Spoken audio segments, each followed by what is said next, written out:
अस्सलामुअलैकुम, मैं हूं गुलाम रसूल भट्टी और आप देख रहे हैं मेरा यूट्यूब चैनल। नाज़रीन हम बहुत बड़ी खबर आपके साथ शेयर करने जा रहा हूं। इस्तकबाल की तैयारियां पकड़े, इमरान खान आ रहा है।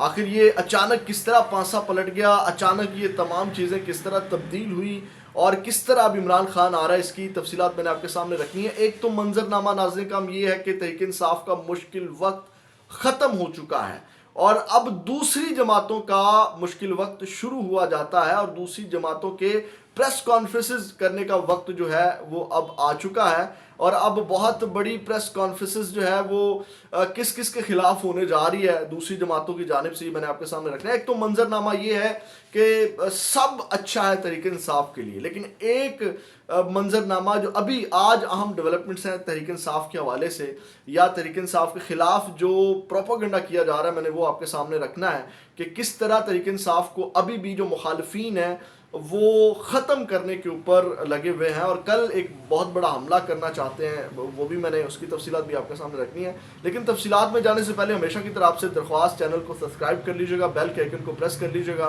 ताकि हर वीडियो का नोटिफिकेशन आपको मिल सके। और वीडियो को लाइक ज़रूर कर दीजिएगा। आपके लाइक्स और कमेंट्स हमारे लिए बहुत हेल्पफुल हैं क्योंकि इस छोटा चैनल है, इसको रिपोर्ट किया जाता है तो आपके लाइक्स और कमेंट्स उस असर को ज़ाहिर कर देते हैं, तो ये बहुत बड़ी मदद है मेरे लिए। नाज़रीन काम अब आपको मैं थोड़ा सा बता दूं कि जब से बल्ला वापस मिला है, मियां नवाज शरीफ साहब की प्लेटें गिर गई हैं और दूसरी जानिब जो है मियां नवाज शरीफ साहब खामोश हो गए, तबीयत ख़राब हो गई है और प्रेस कॉन्फ्रेंस का आगाज़ कर दिया गया है।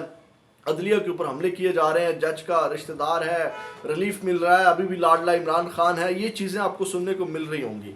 तो नाज़रीन काम अब जो है आप यहाँ से भी मकबूलियत का अंदाज़ा लगाएं मियां नवाज शरीफ साहब की कि सिंध के अंदर इस वक्त शहबाज शरीफ साहब फिर रहे हैं और वहाँ पे जाके वो सीट एडजस्टमेंट करते फिर रहे हैं। आप अंदाज़ा लगाएं, ये मकबूलियत है। जो कहा जाता था ना मियाँ आएगा तो लग पता जाएगा, ए भाई जो मियाँ साहब की मकबूलियत सीट एडजस्टमेंट करते फिर रहे हैं, पाँव पकड़ते फिर रहे हैं शहबाज शरीफ साहब मियाँ नवाज शरीफ साहब के बिहाफ के ऊपर। नाज़रीन काम सबसे पहले मैं जो है वो बुरी खबरें आपके सामने रख दूं, जो एक मंजरनामा बुरा है और फिर अच्छा मंजरनामा जो इस वक्त बनने जा रहा है तहरीक इंसाफ के हवाले से, वो आपके सामने रखता हूँ। नाज़रीन काम जैसे मैंने बताया प्रेस कॉन्फ्रेंसेस की जा रही हैं, बल्ले का निशान बड़ी सरदर्द है, बड़ी जो है वो जब से बल्ले का निशान मिला है मियाँ नवाज शरीफ की प्लेटें गिर गई हैं, मियाँ नवाज शरीफ साहब खामोश हो गए। जैसे ही बल्ले का निशान वापस आया मियाँ नवाज शरीफ साहब मंजरनामे से गायब हो गए।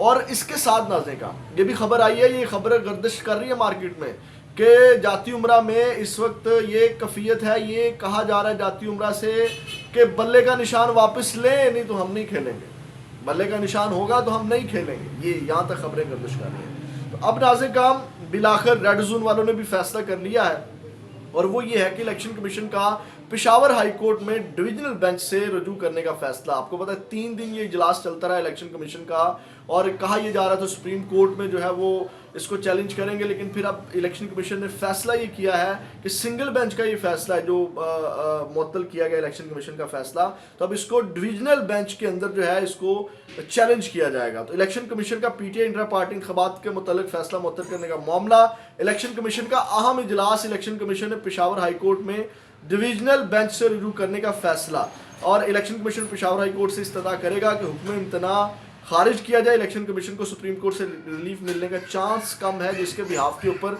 अब ये तमाम चीज़ें की जाएंगी। तो नाज़रीन काम अब ये क्योंकि इनको सुप्रीम कोर्ट से रिलीफ मिलने के चांस कम है तो अब ये फैसला किया गया है। और दूसरी जानब नाज़रीन काम मैं आपको ये भी बताऊं कि मखसूस नशिस्तों वाला जो मामला है इस हवाले से अब इलेक्शन शेड्यूल के अंदर बड़ी तब्दीली हुई है। ये भी बड़ी खबर है, ये भी आपके सामने रखते हैं। लेकिन आपको पता है कि जब बल्ले का निशान लिया गया तो जो मखसूस नशिस्तों की लिस्ट थी उसमें तहरीक इंसाफ का नाम नहीं था। तो इस हवाले से पीटीआई ने जो है वो इसको चैलेंज किया लाहौर हाई कोर्ट के अंदर, तो जिसके ऊपर आज समाअत हुई। तो जब ये समाअत हुई तो पीटीआई के वकील ने ये मौक़िफ़ रखा कि पेशावर हाई कोर्ट ने इलेक्शन कमीशन का फैसला मुअत्तल कर दिया है। सूबाई इलेक्शन कमिश्नर पीटीआई उम्मीदवारों की स्क्रूटनी नहीं कर रहे। अब क्या इलेक्शन कमीशन ने पेशावर हाई कोर्ट का फैसला चैलेंज किया है? अदालत ने ये इलेक्शन कमीशन के वकील से इस्तफसार किया। उन्होंने कहा कि अगर फैसला चैलेंज नहीं किया तो फिर इलेक्शन कमीशन को पार्टी फहरिस्त अपलोड करनी चाहिए। ऐसा नहीं हो सकता कि इलेक्शन कमीशन कोई फैसला भी ना करे और फैसले पर अमल दरामद भी ना करे। इस बारे में हिदायत ले लेता हूँ, वकील इलेक्शन कमीशन ने कहा। उसके बाद पीटीआई जमात और मखसूस नशिस्तों का जो है वो अहम किरदार होता है, ये अदालत ने कहा। यानी कि पीटीआई एक जमात है और मखसूस नशिस्तों का एक अहम किरदार होता है। तो इलेक्शन कमीशन ने अब तक इस हवाले से मशावरत मुकम्मल नहीं की। अदालत ने ये भी इसके ऊपर उनसे इस्तफसार किया और उन्होंने कहा कि अब आरओ जाकर बताते क्यों नहीं है कि पेशावर हाईकोर्ट का फैसला आ चुका है। यानी कि आरओ को आप जो आरओज हैं उनको जाकर के क्यों नहीं बताते। और उन्होंने कहा कि अगर दरख्वास्त काबिल समात नहीं है तो फिर पेशावर हाईकोर्ट का फैसला किधर जाएगा। अदालत ने ये रिमार्क्स है, यानी कि इसको चैलेंज कर दिया गया है और हिदायत की गई हैं कि जो मखसूस नशिस्तों वाला मामला है उसको जो है वो हल किया जाए। तो इस हवाले से बड़ी डेवलपमेंट हुई है, इलेक्शन शेड्यूल में तब्दीली हुई है। इलेक्शन कमीशन ने पेशावर हाईकोर्ट के फैसले के तनाजुर में मखसूस नशिस्तों के शेड्यूल में तब्दीली कर दी है और अब ये जो जांच पड़ताल वाला मामला है ये 13 जनवरी जो अब इसकी आखिरी तारीख है, जो मखसूस नशिस्तें ख़वातीन और अक़लियतों की, अब इसकी जांच पड़ताल की आखिरी तारीख जो है वो 13 जनवरी होगी और कागजात नामजदगी मंजूर या मुस्तरद करने के फैसलों अपील दायर करने की आखिरी तारीख 16 जनवरी होगी और एपलेट ट्रिब्यूनल में अपीलों पर फैसले 19 जनवरी तक होंगे। 23 जनवरी को उम्मीदवारों की फहरिस्त जो है वो जारी की जाएगी और शेड्यूल में तब्दीली सिर्फ मखसूस नशिस्तों पर जो है वो लागू होगी। जनरल नशिस्तों के ऊपर ये शेड्यूल की तब्दीली जो है वो लागू नहीं होगी। नाज़िर काम, एक तो खबर ये है, अब बड़ी खबर ले लें जो इस वक्त भुंजाल है, जो एटम बम से भी एक बड़ा ख़तरनाक चीज़ इस वक्त तहरीक इंसाफ के साथ कल 30 दिसंबर को की जानी है। बैरिस्टर गोहर उमैर न्याजी ने खबर दी और ये रियलिटी है कि इस वक्त ये प्रेशर है कि तहरीक इंसाफ के कल 30 दिसंबर को जो है वो उनके उम्मीदवारों के कागजात नामजदगी जो है वो 1000 से ज़्यादा के जो है वो मुस्तरद करवा दिए जाए, मुस्तरद कर दिए जाए। रिटर्निंग ऑफिसर्स को ये हिदायत जारी की जा रही है। उमर अयूब ने इस हवाले से अलामिया भी जारी किया। नाज़िर काम, अब इस हवाले से आज ये खबर है कि जो मुराद सईद साहब उनके एन जो 4 सवाल से उनके कागजात नामजदगी मुस्तरद भी कर दिए गए हैं। अब ये एक जानिब तो ये वाला मंजरनामा है जो मैंने आपके सामने रखा, ये बहुत बड़ी खबर है। ये जो 1000 से ज़्यादा कैंडिडेट्स के कागजात मुस्तरद करने वाली, आपको पता है इस हवाले से इक़दाम भी किए गए, तजवीज़ तईद कुनिंदा को भी गिरफ्तार किया गया, पूरा ड्रामा किया गया। लेकिन अब नाज़िर काम जो मैंने खबर दी कि खान आ रहा है, एहतशाम अब्बासी साहब की खबर है, उन्होंने ये पहले भी खबर दी थी कि तहरीक इंसाफ के लिए अब माहौल साजगार होने लगा है। आने वाले दिनों में बड़ी तब्दीलियां होंगी। बैरून मुल्क से आए एक सियासतदान के साथ हनी ट्रैप हो गया। अब बैरून मुल्क से बड़ा सियासतदान नवाज शरीफ ही है मुबैना तौर के ऊपर, वही आए हैं, बड़े सियासतदान वही हैं जिनका इस वक्त इम्पैक्ट है। अब नाज़िर काम, इसके बाद जो है वो आप देखेंगे इमरान खान साहब को रिलीफ मिला है सुप्रीम कोर्ट से, हाई कोर्ट से, मेरिट के ऊपर मिला है। उसके बाद खतीजा शाह की रिहाई हुई है।